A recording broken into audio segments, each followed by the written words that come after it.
Fertility rate, है ना। चलिए,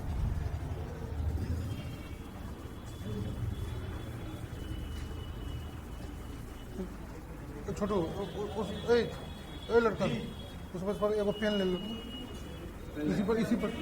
इसी पर एगो पेन ले लो, भुला गया।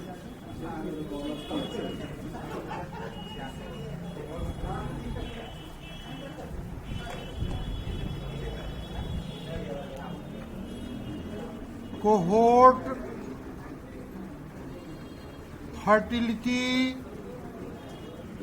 रेट, कोहोर्ट फर्टिलिटी रेट, इसका अर्थ होता है समूह प्रजनन दर। समूह प्रजनन दर, शॉर्ट में CFR, CFR भी बोल सकते हैं। तो देखिए इसमें कहता है कि समूह प्रजनन दर एक तरह से आयु विशिष्ट प्रजनन दर का ही एक विकसित रूप है। तो समझ गए, यानी आयु विशिष्ट जो दर हम लोग निकाले हैं कि अपना एज ग्रुप का लाइव बटे महिलाओं की संख्या निकाले है ना इंटू 1000, तो उसी का ही यह क्या है, विस्तृत रूप है, एडवांस वर्जन। इसलिए समूह प्रजनन दर एक तरह से आयु विशिष्ट प्रजनन दर का एक विकसित रूप है। इसके अंतर्गत किसी भी जनसंख्या को उद्देश्य विशेष के आधार पर समूहों में वर्गीकृत कर लिया जाता है। समूहों में वर्गित कर लिया जाता है। समूहों के वर्गीकरण का आधार कई तरह का हो सकता है, जैसे विवाह की तिथि, जन्म तिथि, किसी शहर में निवास की तिथि आदि के आधार पर जो है सो उसको बांटा जाता है। इस तरह कोहोर्ट एक ऐसा व्यक्ति समूह होता है जो किसी एक घटना को एक साथ प्राप्त करता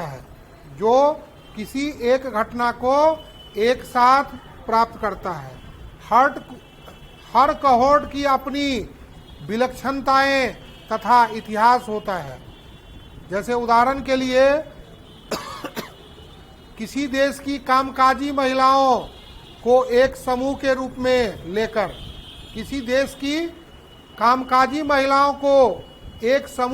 में लेकर उनकी प्रजननशीलता की दर ज्ञात की जा सकती है। इसके अंतर्गत यह जानकारी प्राप्त की जाती है कि एक वर्ष विशेष में कितनी कन्याओं ने जन्म लिया और इन कन्याओं ने अपने संपूर्ण मातृत्व काल में कुल कितने बच्चे को जन्म दिया। और समझ गए, फिर से एक बार, किसी देश की कामकाजी महिलाओं को एक समूह यानी कोहोर्ट के रूप में लेकर उनकी प्रजननशीलता की दर ज्ञात की जा सकती है। इसके अंतर्गत यह जानकारी प्राप्त की जाती है कि एक वर्ष विशेष में कितनी कन्याओं ने जन्म लिया और इन कन्याओं ने अपने संपूर्ण मातृत्व काल में कुल कितने बच्चे को जन्म दिया। तब इसका फॉर्मूला क्या हो जाएगा, समूह प्रजनन दर बराबर जो एरो के नीचे लिखा हुआ है वो ऊपर जाएगा। बस समझ गए, समूह प्रजनन दर बराबर क्या होगा, उसी समूह द्वारा उत्पन्न बच्चों की संख्या, यानी किसी देश में, और ये आ जाएगा नीचे, किसी देश में एक वर्ष विशेष में 1000 कन्याओं में जितने मातृत्व कार्य किया, ठीक है, उसकी संख्या चाहिए और उसी समूह द्वारा उत्पन्न बच्चों की संख्या, उसी समूह द्वारा जितना बच्चा हुआ ऊपर रहेगा और नीचे जो रहेगा, जैसे उदाहरण के लिए माना कि 1000 महिलाओं में से 800 महिला जो है सो जनन प्रक्रिया में भाग लिया, ये नीचे जो दिया हुआ है, और उसने 500 बच्चे को जन्म दिया उस समूह द्वारा, इसलिए 500/800 गुने 1000, यही जो हो गया समूहन प्रजनन दर हुआ, उस समूह का हुआ। तो समझ में। दूसरा है स्टैंडर्डाइज्ड फर्टिलिटी रेट, प्रमाणित या प्रमाणिक जन्म दर।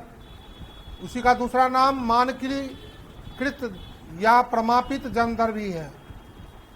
तो इसका फॉर्मूला होता है प्रमाणिक जन्म दर बराबर प्रत्याशित जन्मों का योग बट्टे में जन्म संख्या का प्रमाणिक वितरण। जन्म संख्या जितना, सॉरी जन्म संख्या कहते हैं, जनसंख्या का प्रमाणिक वितरण, उसको फिर 1000 से गुना कर देते हैं। तो दोनों का मतलब क्या हुआ? तो जैसे प्रजनन दर समानतया स्त्रियों की आयु संरचना से प्रभावित होती है, ये तो पहले से क्लियर है। प्रजनन दर समानतया स्त्रियों की आयु संरचना से प्रभावित होती है तथा विभिन्न आयु वर्गों में भिन्नता होती है। यह दर स्त्रियों के एक आयु तक बढ़ती है, फिर कुछ आयु तक अपने उच्च शिखर पर रहने के पश्चात आयु के साथ साथ घटनी प्रारंभ हो जाती है और कहीं 45 वर्ष तो कहीं 49 वर्ष तक जाते जाते शून्य हो जाती है। साधारणतया 20 वर्ष से कम आयु में प्रजननशीलता कम होती है, ठीक है। 20 से 35 वर्ष में अधिकतम होती है, 35 से 39 में फिर घट जाती है और 25 से 29 वर्ष की आयु में प्रजननशीलता अधिकतम होती है। कल भी इस पर चर्चा किए थे। 49 वर्ष के पश्चात शून्य हो जाती है। यानी क्या अर्थ हुआ? जैसा हम लोग देख चुके हैं पहले भी कि 15 से 19 में कम हुआ, फिर इस एज ग्रुप में फिर 20 से लेकर के 24, 25 से लेकर के 29, 30 से लेकर के 34, 35 से 39, 40 से 44 और 45 से 49, ठीक है। तो इसमें जो कम होता है इससे थोड़ा बढ़ेगा, लेकिन ये जो सबसे ज़्यादा ये है, फिर उसके बाद धीरे धीरे कम होने लगता है और इस ग्रुप में और इस ग्रुप में इसमें कम है और यहाँ तक जाते शून्य हो जाता है। और समझ गए? तो इसी बात को यहाँ पर वर्णन किया गया। यदि किसी दो समाजों के, स्टैंडर्ड का अर्थ हुआ इसमें दो समाजों में तुलना करना पड़ेगा, तब ना होगा कि हम स्टैंडर्ड की तुम स्टैंडर्ड। बस समझ गए? यदि किसी दो समाजों के जनसंख्या की स्त्रियों के आयु वितरण में किसी तरह की असमानता है तो उसका सामान्य प्रजनन दर पर भी प्रभाव पड़ेगा। इसके अतिरिक्त शिक्षा भी असर करेगा, जाति का असर पड़ता है, धर्म का असर पड़ता है, व्यवसाय किस पेशा से आप जुड़े हुए हैं उसका असर पड़ता है, इनकम आपका कैसा है उसका भी असर पड़ता है, ठीक है, आदि का अंतर भी प्रजननशीलता को प्रभावित करते हैं। अतः दो समाजों में प्रजननशीलता की तुलना करते समय हम किसी निश्चित निष्कर्ष पर नहीं पहुंच पाते कि हमको क्या क्या करना चाहिए। इसीलिए प्रजननशीलता में भिन्नता जो है सो किस कारण से होता है या कौन सा इसके लिए घटक जिम्मेवार है, यह निश्चित नहीं होता है। अतः दो समाजों की प्रजननशीलता के वास्तविक अंतर को मापने के लिए अन्य उद्देश्य की पूर्ति के लिए ही प्रमाणिक प्रजनन दर की सहायता ली जाती है। बस समझ गए? दो समाजों की प्रजननशीलता के वास्तविक अंतर को समझने के लिए अन्य उद्देश्य की पूर्ति के लिए ही प्रमाणिक प्रजनन दरों की सहायता ली जाती है। तो अब इसका यहाँ से भी फॉर्मूला बन सकता है, कुल प्रजनन दर TFR जो हुआ भी एक प्रकार का प्रमाणिक प्रजनन दर ही होता है। TFR यानी टोटल फर्टिलिटी रेट भी एक प्रकार से प्रमाणिक प्रजनन दरें होता है, बशर्ते इसमें क्या है, क्योंकि इसकी गणना 1000 स्त्रियों के प्रत्येक आयु वर्ग पर की जाती है और सभी कुल प्रजनन दरों में स्त्रियों की आयु संरचना एक ही होती है, ऐसा मान के चला जाता है। अतः वह किसी प्रकार के अंतर से प्रभावित नहीं होती है। अतः प्रजननशीलता की विभिन्नता का अध्ययन करने में कुल प्रजनन दर अथवा प्रामाणिक प्रजनन दर का प्रयोग किया जा सकता है। आप समझ गए? इसमें कुछ बोलना है तो बोलिए। हाँ,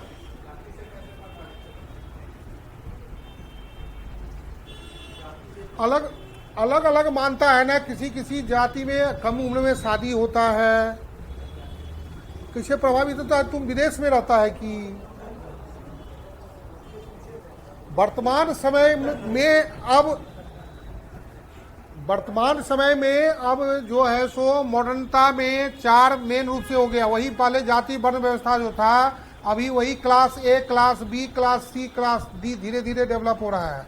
आपका यदि क्लास 1 जॉब हो जाएगा तो आपका सोसाइटी उस तरह का होगा ना, तो उसमें हम दो हमारे एक का चलन ज़्यादा है, जो 1 क्लास के ऑफिसर सब देखते होंगे। उससे जो बी, सी, डी इस तरह से ना होता है। तो जैसे आपको पैसा ज़्यादा होगा तब आप ऐश मौज पर ना ज़्यादा ध्यान दीजिएगा। बात समझ गए? तो इसीलिए उसके कारण भी तो जनसंख्या, गरीबी, इनकम जो है सो बहुत इंपॉर्टेंट साधन है जनसंख्या को बढ़ाने में। अशिक्षा, आप शिक्षित हो जाएंगे। अब बहुत आदमी ये भी नहीं जानता है कि एंटीसेप्टिव क्या होता है। अब ये बहुतों से गांव देहात में पूछ लीजिएगा तो इसलिए शिक्षा जो जो पहुंच रहा है धीरे धीरे जनसंख्या को रोकने में कारगर हो रहा है। अब सब लोग समझ रहे हैं कि सूरज की तरह एक ही हो, 2-4 को 10 को हो गया तो क्या करेगा, एक को हो गया कुछ अच्छा कर जाएगा तो वंश का नाम रोशन कर देता है। पहले था कि हमारा 10 बच्चा है तो 10 को लाठी है। अब जो बात है जो सच्चाई बोल रहे हैं। अब गोली बंदूक का जमाना है, तोप का जमाना है, तो अब क्या करेगा, आप दिमाग से है, इसलिए एक को हो, होनहार हो, नाम रोशन कर दे, वैसा सपूत चाहिए। हाँ, क्या हुआ? सभी जाति धर्म में जिसमें शिक्षा नहीं होगा वही हाल होगा। वर्तमान समय में 4 ही जातियां हैं, ए, बी, सी, डी। एगो ई कर दीजिए जो उधर छोटका बुटका, ठीक है। तो वर्तमान समय में अपना सोच से अब होता है ना, आप जब उसमें शामिल हो जाइएगा तो हो गया। बात समझ गए ना? ये अपना अपना है ना, हमको उसी में जुड़ल रहना है कि उससे बाहर निकलना है। जैसे ही आप आगे बढ़िएगा आपका सोसाइटी हो जाएगा। अब देख रहे हैं ना, जो मैंने जरा 2 मिनट में दिमाग खुल जाए तो ठीक है, अच्छी बात है। अब लालू, नीतीश, बिहार का मोदी जो देख रहे हैं कितना पेपर में बयानबाजी करता है, लेकिन उसका बेटा बेटी का शादी होता है तो वही पहले जाता है। यहाँ आदमी उल्लू बनते रहता है। तब यही तो है लोकतंत्र, यही तो है जो जाति फलना चिलना। हम लोग अपना ग्रुप खोजते रहते हैं, लेकिन वो लोग है ना पहले उसी के यहाँ जाएगा, समझे ना? तो अपना बुद्धि के डेवलप करने की बात है ना। इसलिए उस सब के चक्कर में जो पड़ता है वो वही रह जाता है, जो अपना है वो अपना करता है। आप समझे ना? इसलिए वर्तमान समय में केवल 4 ही जातियां हैं, ए, बी, सी, डी। अब जिसको जिसमें हो जाता है वो तो ऐसा नहीं है कि पहले अभियो वही चीज है कि सब जो सोचता है वो होता नहीं है। आदमी परिस्थितियों का दास होता है। बहुत पढ़ लिखने के बाद भी नौकरी नहीं होता है तो अंत में वही सीडीए में घुस जाता है ना। कितना आदमी देखिएगा आता है, अभियो जो देखिएगा कितना आदमी तुरंत मिला है ना, सब 3-3, 4-4 को मेंस लिख ले हैं। पता चलता है जैसे मेरे बारे में आता है कि अब यहाँ आने से कल्याण होगा तो आता है, पास हो जाता है। जीएस ठीक हो गया तो इसके कारण एक बार हो जाता है, सब 72 जिसको धरधरा जाता है। बात समझ गए? तो इसलिए मेंस पास होने में डीआई की बहुत भूमिका होती है, समझ गए? आप लोग घरे में सुतल रहते हैं तो उसका अर्थ ये नहीं है, डीआई पर भी ध्यान दीजिए ज़्यादा, समझे? नहीं तो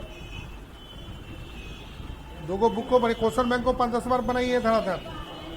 हाँ, डीआई का ऑनलाइन क्लास करवाइए तो डीआई के लिए ऑनलाइन क्लास है, उसका आप लोग 2000 रुपया जमा करिए, घरे बैठे देखते रहिए। ऑनलाइन में तो पैसा लगेगा ना, वो घर में नहीं है। ऑनलाइन सब हो रहा है, बहुत लोग लेकर के कर रहा है। आज से हो रहा है, कम से कम ऑनलाइन में 400-500 आदमी जुड़ा हुआ है, DI में 500। तो सब व्यवस्था है, उसको करिए, घरे बैठल करना है तो, नहीं तो आना पड़ेगा। यही है, 2 तरीका है। चलिए अगला देखिए अब सवाल इस पर। अब ध्यान देखिए इस पर। क्वेश्चन कहता है कि प्रमाणित जन्म दर की गणना कैसे करेंगे। तो यहाँ माताओं का आयु समूह दिया हुआ है। प्रमाणित जन्म दर जो होता है वह 10 लाख में स्त्रियों की संख्या पर होता है। इसमें एक फिक्स होता है 10 लाख। आयु विशिष्ट दर दिया हुआ है कि इतना है। कैलिफोर्निया में गणना किया हुआ है और न्यूयॉर्क, 2 शहर का है इसमें। तो जैसा कि हम लोग 15 से 19 आयु में देख रहे हैं कि प्रमाणित जनसंख्या जो है 10 लाख में 33,893 रहे। आयु विशिष्ट जन्म दर उसका आया 1028। कैलिफोर्निया में गणना किए गए जन्मों की संख्या जो हुआ 3484 हुआ और आयु विशिष्ट जन्म दर जो है वो 56.5 है। किसके लिए? तो इस न्यूयॉर्क के लिए। न्यूयॉर्क में गणना किए जन्मों की संख्या आया 1915। इस तरह से सबका दिया हुआ है। अब जो है सो हमको सबको जोड़ लेना है। कैलिफोर्निया में कितना हुआ, न्यूयॉर्क में कितना हुआ, और टोटल 10 लाख पर करना है। इसलिए प्रमाणिक वो 10 लाख पर ही होगा। जब मानकीकृत मतलब एक मानक है कि 10 लाख पर निकलता है। बात समझ गए ना? इसीलिए इसका नाम पड़ा मानकीकृत। बात समझे ना? इसलिए इसमें 10 लाख फिक्स है।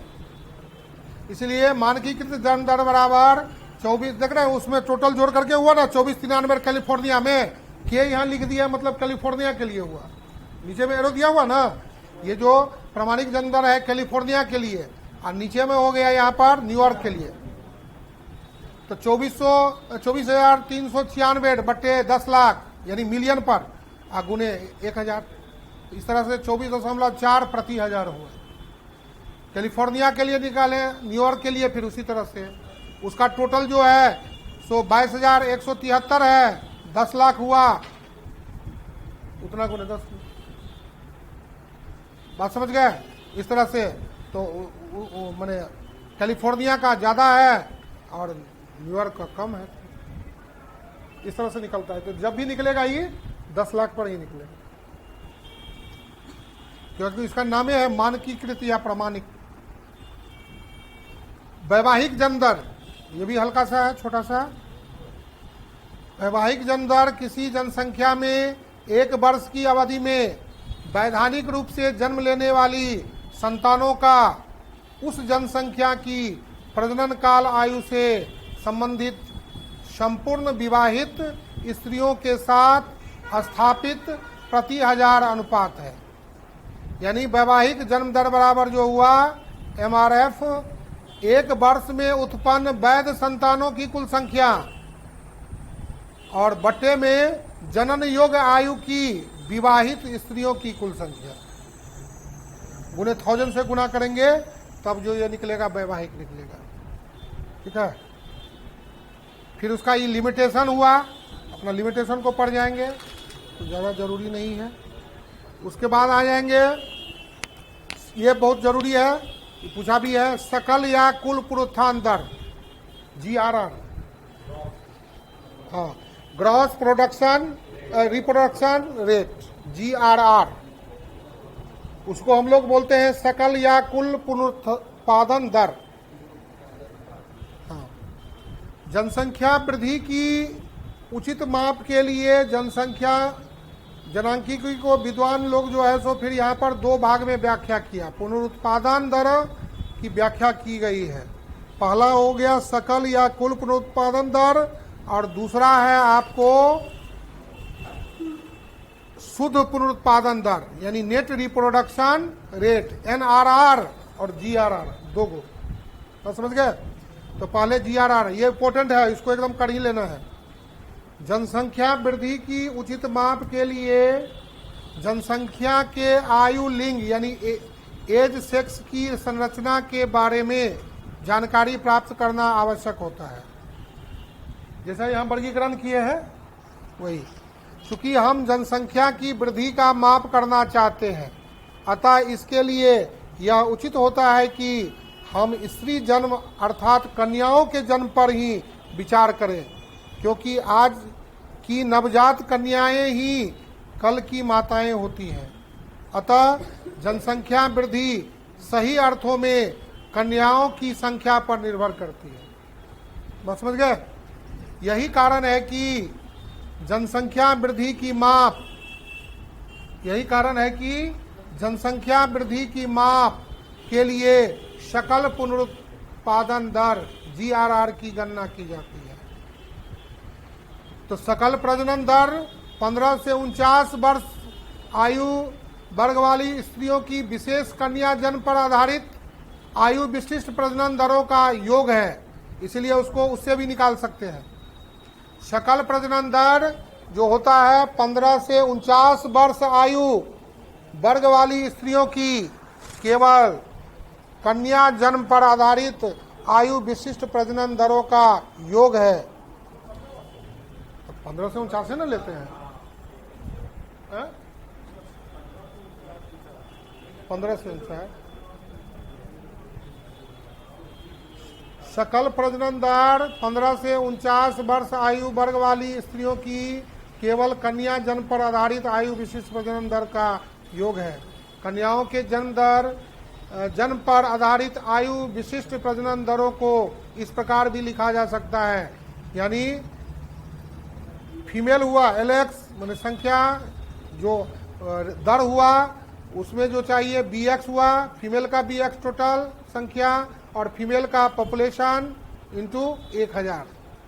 यहाँ FBX का अर्थ हुआ किसी समुदाय विशेष की आयु X की स्त्रियों द्वारा किसी दिए गए समय में जन्म दी गई कन्याओं की संख्या, और FPX का अर्थ हुआ दिए गए समुदाय की समय विशेष पर आयु X की स्त्रियों की कुल संख्या, और FLX का अर्थ हुआ कि आयु X पर स्त्री जन्म दर है, वो रेट हुआ।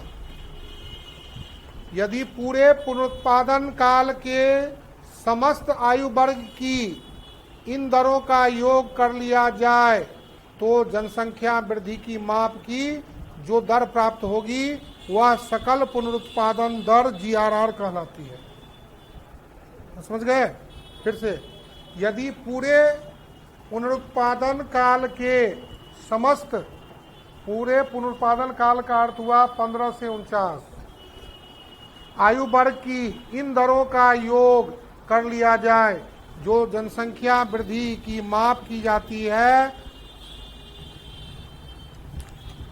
माप की जो दर प्राप्त होती है वही दर जो है सो सकल पुनरुत्पादन दर GRR कहलाती है। इसलिए GRR बराबर जो हुआ वह W1 से W2 तक का जोड़ हुआ, यानी 15 से लेकर 49 तक का जोड़ हुआ।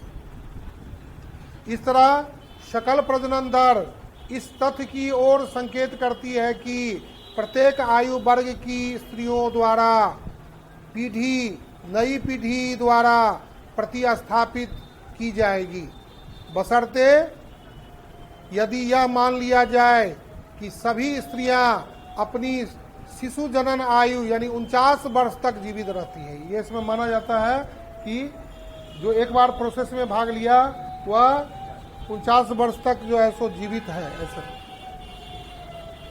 प्रदेश गमन नहीं करती हैं तथा अपनी यह चालू प्रजनन दर FLX बनाए रखती है, जो रेट है उसको मेंटेन करके रखता है। यदि आयु विशिष्ट प्रजनन दर 5 वर्षीय है तो वहां 5-5 लगा दीजिए। 5 वर्षीय रेट हुआ, 5 वर्षीय उसका संख्या चाहिए, 5 वर्षीय पॉपुलेशन चाहिए फीमेल का, तब GRR बराबर जो होता है 5 गुने उस रेट का जोड़ हो गया, सिग्मा लगा दिए, सबको जोड़ दिया अलग अलग का। ये रेशियो होता है। यहां सभी 5 वर्षीय आयु वर्गों का योग किया गया है। इसमें मान लिया गया कि सब में 5 वर्ष का है, और ज्यादा कम रहेगा तो अलग अलग जोड़ना पड़ेगा, जैसे आगे न्यूमेरिकल में बताए हैं। जीआर को टीएफआर की सहायता से भी ज्ञात किया जा सकता है। यदि आपको जीआरआर निकालना है और टीएफआर माने मालूम है और सेक्स रेशियो मालूम है, तो दोनों को गुना कर दीजिए तो जीआरआर निकल जाएगा। फिर से एक बार, यदि आपने टीएफआर निकाल रखा है या मालूम है या दिया गया है, सेक्स रेशियो आपको मालूम है, दोनों को गुना कर देंगे तो वही जो होता है तो जीआरआर होता है, यानी कुल प्रजनन दर गुने लिंगानुपात। इस पर भी आगे न्यूमेरिकल में एक दो देखिएगा रहेगा। यदि किसी जनसंख्या में जीआरआर का मूल्य 1 है तो इसका अर्थ यह होता है कि संबंधित लिंग यानी स्त्री जनसंख्या अपने आप को पूरी तरह प्रतिस्थापित कर रहा है और जनसंख्या स्थिर है। और समझ गए, यानी कहने का मतलब हुआ जितनी जो 1949 में महिलाओं ने भाग लिया वो एक एक अपने को अगले जनरेशन के लिए तैयार करके वहां तक पहुंचाया है, वही ना प्रतिस्थापन हुआ। तब उस समय जनसंख्या जो स्थिर रहता है, कांस्टेंट जितना था उतना ही रहेगा। यदि जीआरआर 1 से बड़ा होता है तो इसका अर्थ होता है कि भविष्य में जनसंख्या बढ़ेगी। जीआरआर बड़ा हो गया तो भविष्य में जो है उसने अपने रेट को बढ़ाया है, जनसंख्या बढ़ेगी। और यदि कम हो जाता है 1 से तो भविष्य में जनसंख्या जो है सो घटेगी, तो माताओं की संख्या में कमी होगी, कन्याओं की संख्या में कमी होगी। तब नेट रिप्रोडक्शन रेट एनआरआर, तो दुगो इसमें फार्मूला हुआ, जो जीआरआर बराबर, ये भी फार्मूला बहुत इंपॉर्टेंट है, टीएफआर गुने सेक्स रेशियो, उसका भी आगे काम पड़ेगा। इससे न्यूमेरिकल निकाल सकते हैं, नहीं तो फिर सबको निकाल करके तब जो है सो उसको जोड़ कर देंगे वहां से वहां तक। आगे न्यूमेरिकल दिए, न्यूमेरिकल रहेगा, जैसा टेबल बनाया ना वैसा दिया रहेगा, आगे दिया हुआ है सब न्यूमेरिकल। देखिए ना, न्यूमेरिकल आपको ढेर न्यूमेरिकल है। अब यहाँ से 68 पेज से खाली न्यूमेरिकल है, 68 पेज से आपको 77 तक खाली न्यूमेरिकल है, ठीक है ना।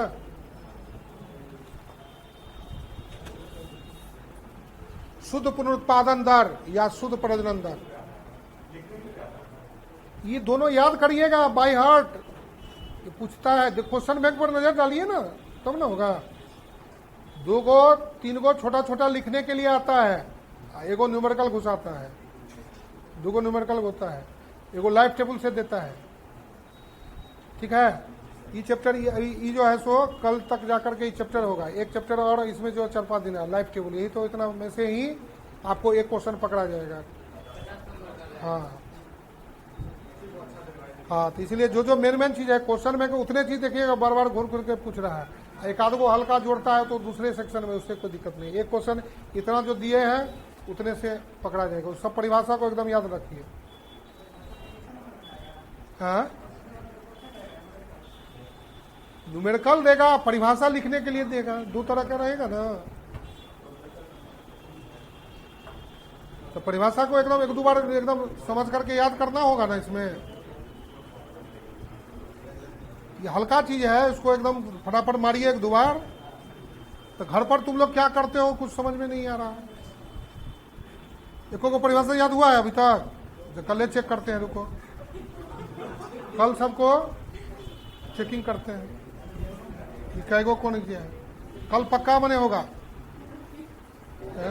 तो नहीं, तब रोज रोज 10-5 पेज अब नहीं करिएगा तो हम कर देंगे, याद तो करना ही पड़ेगा ना। आप लोग पुण्यात्मा हैं, ठीक है ना। आप लोग जो है ना इस दुनिया की चीज नहीं है, ठीक है। आप लोग से बोलना ही बेकार है। जैसा मर्जी वैसा करें, हमको जो करना था कह दिए, जिनको बुझाए तो अपना करिए, नहीं तो अपना जानिए।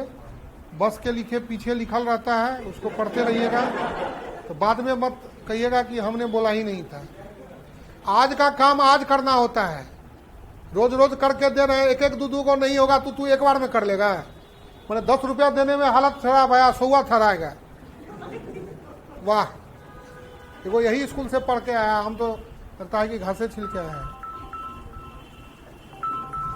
रोज का काम रोज 3 को 4 को नहीं हो रहा है तो भर दिन कौन सी करते हैं आप लोग? नहीं तो पीटिए पहले पढ़िए, तब मैं बेकार में समय अपनों बर्बाद है हमरो बर्बाद। तो रोज में 1 2 3 को परिभाषा नहीं याद होगा तो कौन चीज होगा? आपके बदला तो कोई दूसरा नहीं कर देगा, सब इसको 1 2 कर लिख करके उसमें एक आध सब छूट गया, उससे कोई दिक्कत बात नहीं है, लेकिन करना पड़ेगा ना। हल्का चीज है, इसमें कुछ ज्यादा 1 2 बार पढ़ के लिखना है, धड़धड़ाना है। न्यूमेरिकल कुछ हल्के रहता है। ये छूटा तो फिर सिलेक्शन का सपने छोड़ दीजिए, ये सेक्शन इतना आसान है। ये सेक्शन छूटना माने यहां से वापसी का कोई गुंजाइश नहीं है। पहले बताए थे कि हम ये हल्का चीज है, कम समय में पहले इधर करिए, कम समय में हो जाएगा। इसमें 2 चैप्टर पढ़ने से, एगो लाइव टेबल पढ़ने से एक क्वेश्चन पकड़ा जाता है।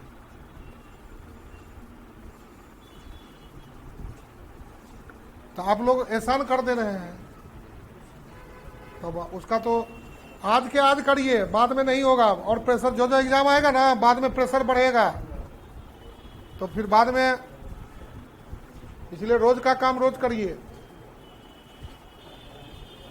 चलिए, नेट प्रोडक्शन रेट NRR, शुद्ध प्रजनन दर या शुद्ध जन्म दर।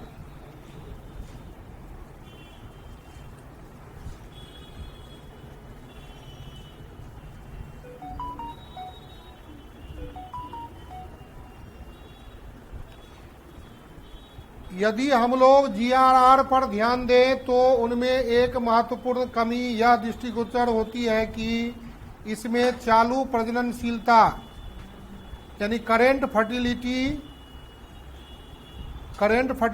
पर तो ध्यान दिया जाता है, परंतु चालू मृत्यु क्रम यानी जितना लोग, चूंकि इसमें क्या है कि 0 से 15 से लेकर के 49 तक को शामिल ही रहता है। अब इस बीच में कुछ हुआ तो उसको तो हटाया नहीं जाता है, इसके कारण। इसलिए यदि हम लोग GRR पर ध्यान दें तो उनमें एक महत्वपूर्ण कमी यह दृष्टिगोचर होती है कि इसमें चालू प्रजननशीलता यानी करेंट फर्टिलिटी पर तो ध्यान दिया जाता है, परंतु चालू मृत्यु क्रम यानी करेंट मोर्टेलिटी, यानी आगे चल करके अब इसके बाद हम लोग मोर्टेलिटी पढ़ेंगे, उससे भी एक क्वेश्चन रहता है। तो मोर्टेलिटी को नजरअंदाज कर दिया जाता है, अर्थात GRR में इस दोषपूर्ण मान्यता को स्वीकार कर लिया जाता है कि शिशु जनन की उच्चतम सीमा पर पहुंचने तक किसी स्त्री की मृत्यु नहीं होती है। चाहे पहले हो गई है तो हो गई है, लेकिन ये मान के चलते हैं, हाँ, जैसे कोई बीपीएससी का फॉर्म भर दिया गलते अंक डिग्री से, लेकिन वो मान के चल रहा है कि उसने ग्रेजुएशन किया है। बीपीएससी का फॉर्म का क्या है, जो ग्रेजुएशन करेगा वही ना, कि मान अब सर्टिफिकेट गलत वहां डाटा दीजिए, लेकिन भर तो कोई ही देगा ना, तो जांच जब होगा तब ना पता चलेगा। बस समझ गए। इसीलिए इसमें है कि कुछ भी हो तो ये मान लेता है कि 15 से 49 का कार्यकाल जो है सो वह पूरा किया हुआ,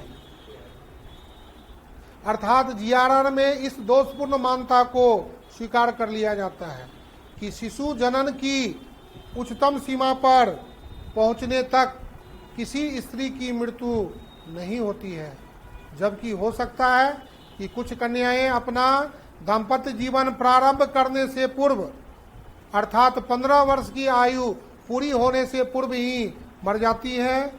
अर्थात प्रजननशीलता की सही दर ज्ञात करने के लिए मरण तत्व यानी मोर्टेलिटी फैक्टर को समायोजित करना आवश्यक होता है। GRR की इसी कमी को दूर करने के लिए हम लोग NRR की सहायता लेते हैं। ठीक है, इसमें जो कमी है उसी को दूर करने के लिए हम लोग NRR का अध्ययन करते हैं। शुद्ध पुनरुत्पादन दर से आशय चालू प्रजनन दर के आधार पर और मरण दरों के समायोजन के पश्चात 1000 नवजात कन्याओं द्वारा अपने संपूर्ण प्रजनन काल में उत्पन्न की जाने वाली कन्याओं की संख्या से। और समझ गए? फिर से एक बार, शुद्ध पुनरुत्पादन दर से आशय चालू प्रजनन दर के आधार पर और मरण दरों के समायोजन, उसको हम लोग जो रेट है उसको हम लोग समायोजित कर देते हैं, के पश्चात जो बच जाता है उसमें 1000 नवजात कन्याओं द्वारा अपने संपूर्ण प्रजनन काल में उत्पन्न की जाने वाली कन्याओं की संख्या से है। यह दर इस तथ्य की जानकारी देती है कि किस हद तक माताएं उन कन्याओं को जन्म देती हैं जो स्वयं उन्हें माताओं को प्रतिस्थापित करने के लिए पूरे प्रजनन काल तक जीवित बनी रहती है। ठीक है, एक जनरेशन की जिम्मेदारी होती है कि देखना है ना, तो तब ना वहां से वहां तक अब कहता है कि अब तुम जिम्मेदारी संभालो,